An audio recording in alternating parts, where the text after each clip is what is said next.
Yang terhormat Ibu Ketua GTK Kecamatan Bontong, yang kami hormati Ibu Ketua K3TK Kecamatan Bontong, Ibu-ibu Kepala Sekolah Kecamatan Bontong, yang kami hormati pula. Selanjutnya kita ucapkan puji dan syukur kehadirat Allah Subhanahu wa Ta'ala karena atas limpahan rahmatnya sehingga hari ini kita dapat berkumpul dalam rangka kegiatan kita untuk kita sama-sama berbagi pengetahuan terkait apa yang kami dapatkan di pelatihan PM selama lebih 2 bulan berjalan. Salam dan salawat selalu kita curahkan kepada Nabiullah Muhammad sallallahu alaihi wasallam, nabi teladan kita. Semoga kita semua mendapatkan syafaatnya di hari kemudian nanti. Indonesia tanah airku, tanah tumpah darahku, di sanalah aku berdiri, jadi pandu hidupku. Indonesia kebangsaanku, bangsa dan tanah airku. Marilah kita berseru, Indonesia bersatu. Hiduplah tanahku, hiduplah negeriku, bangsaku, rakyatku semuanya. Bangunlah jiwanya, bangunlah badannya untuk Indonesia Raya.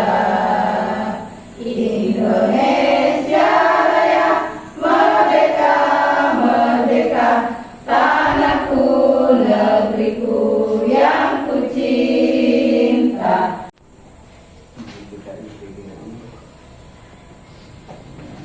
Ibu Ketua K3TK Kecamatan Bontong, yang saya hormati Ibu Kepala Sekolah atau Kepala Lembaga yang hadir pada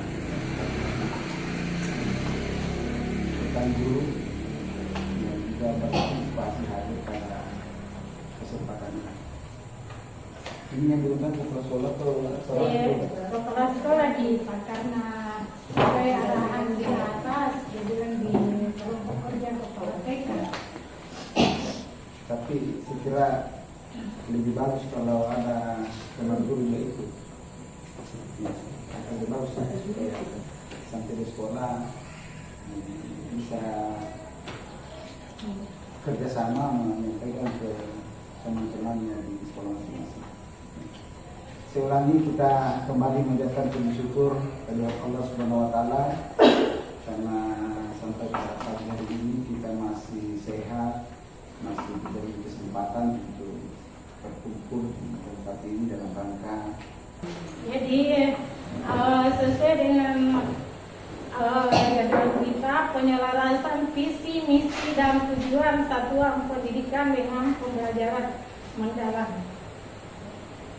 Tujuan kita melaksanakan workshop ini untuk memberikan penyegaran kepada peserta pelatihan mengenai pemahaman tentang visi, misi, dan tujuan satuan pendidikan.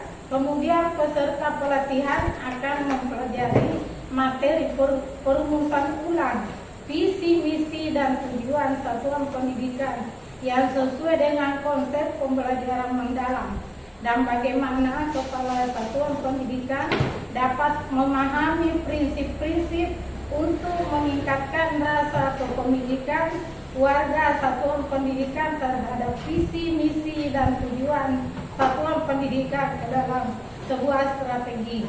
Jadi jelas di sini tentunya kita semua sudah punya visi, misi, dan tujuan sekolah kita dari dulu. Namun sekarang ini kita akan meninjau kembali, melihat kembali apakah visi misi yang sudah ada itu masih sesuai dengan 8 dimensi profil lulusan yang ada dalam pembelajaran mendalam. Selanjutnya, bagaimana visi, misi, dan tujuan yang ada di sekolah kita? Apakah sudah diselaraskan dengan PM? Ada istilah terbatas. Jadi kita lihat, apakah visi kita terbatas? Terbatas artinya belum ada strategi, tujuan maupun dukungan implementasi yang mengarah pada pembelajaran mendalam. Yang kedua, apabila keputusan dan penggunaan sumber daya masih mengikuti kebiasaan lama, itu artinya terbatas juga pianusa visi misi kita. Kemudian, apakah visi misi kita mulai berkembang? Mulai berkembang artinya sudah ada strategi dan tujuan pembelajaran mendalam sudah mulai ditulis dan disampaikan secara formal. Yang kedua, beberapa keputusan terkait sumber daya, proses atau pendanaan mulai menunjukkan arah perubahan menuju pembelajaran mendalam, meskipun belum konsisten. Tertulis jelas, dipahami bersama, area mau berisi tujuan pembelajaran mendalam, berarti visi misi kita sudah dikatakan mulai berprogres. Kemudian dikatakan mapan dan terimplementasi. Dikatakan mapan dan terimplementasi apabila 1. Strategi pembelajaran mendalam dirumuskan secara ringkas, jelas, dan fokus. Ya, jadi ini balilo mapan dan terimplementasi. Dia bervisita strategi pembelajaran mendalam dirumuskan secara yang visi misi kita itu sudah diketahui oleh seluruh warga pendidikan dan menjadi dasar dalam setiap pengambilan keputusan serta arah pengembangan satuan pendidikan. Jadi jelas di sini disampaikan lagi bahwa visi misi kita bukan kita sendiri kepala sekolah yang buat, namun semua warga sekolah. Kemudian yang itu dijadikan acuan untuk pelaksanaan program ataukah keputusan yang kita ambil. Sehingga dari hasil pelatihan ini diharapkan peserta pelatihan dapat menyusun rumusan baru visi misi dan tujuan satuan pendidikan yang sesuai dengan kerangka pembelajaran mendalam serta meningkatkan rasa kepemilikan warga satuan pendidikan. Kembali kita merefresh di sini apa itu visi. Tentunya bukan lagi hal yang baru, kita sudah mengetahui bersama apa itu visi. Itu gambaran ideal masa depan satuan pendidikan.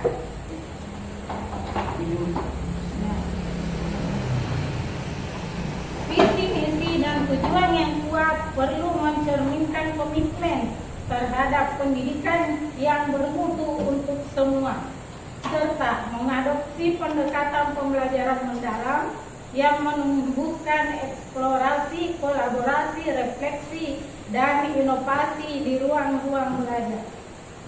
Jadi saat ini kita selalu diarahkan untuk selalu berkolaborasi, bereksplorasi.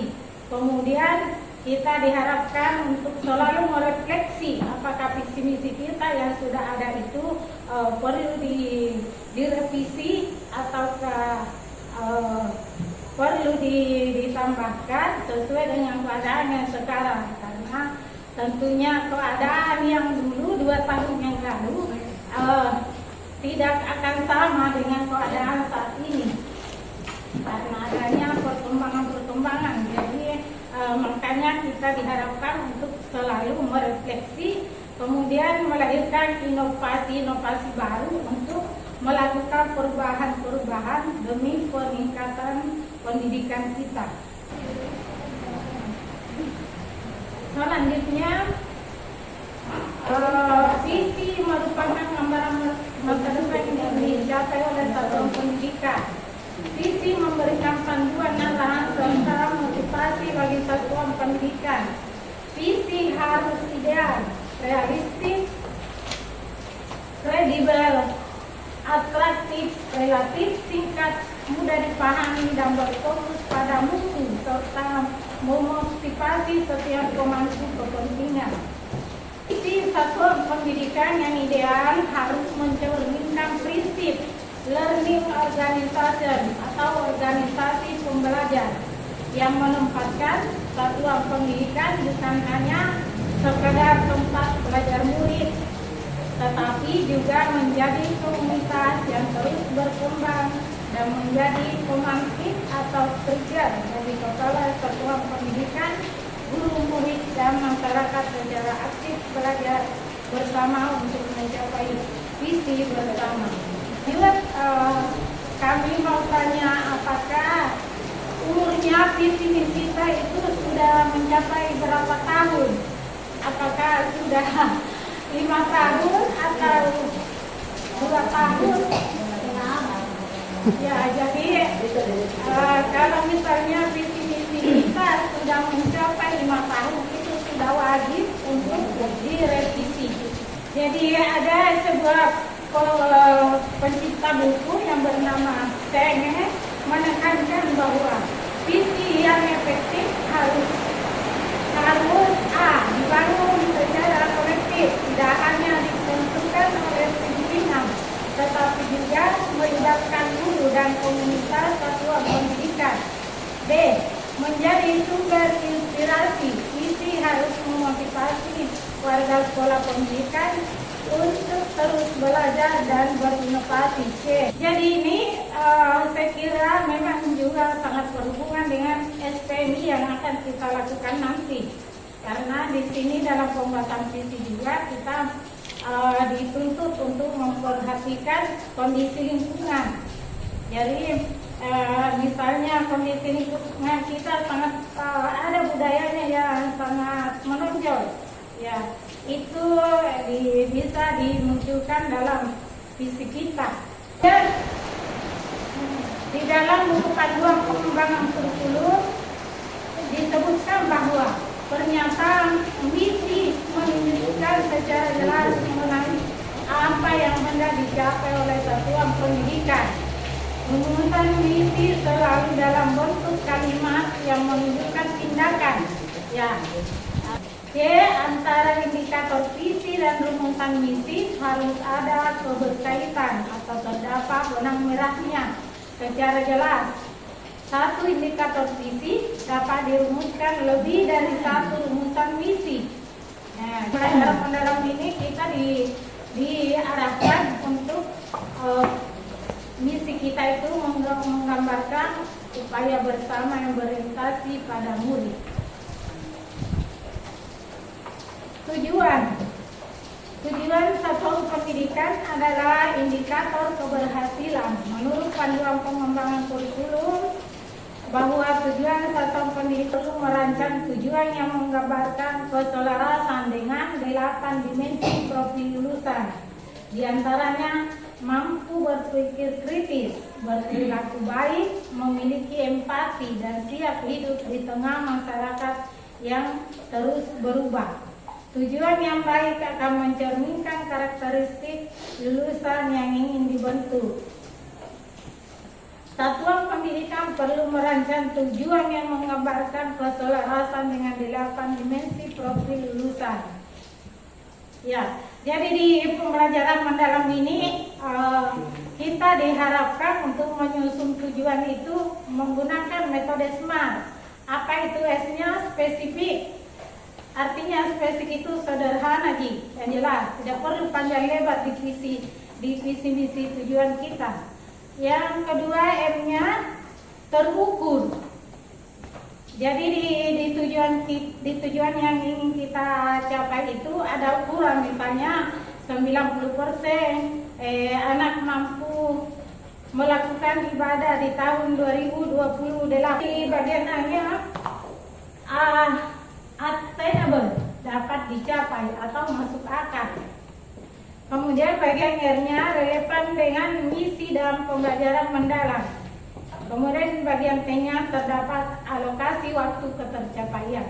Nah, jadi itu bagian SMART. M dengan T di belakang itu berkaitan.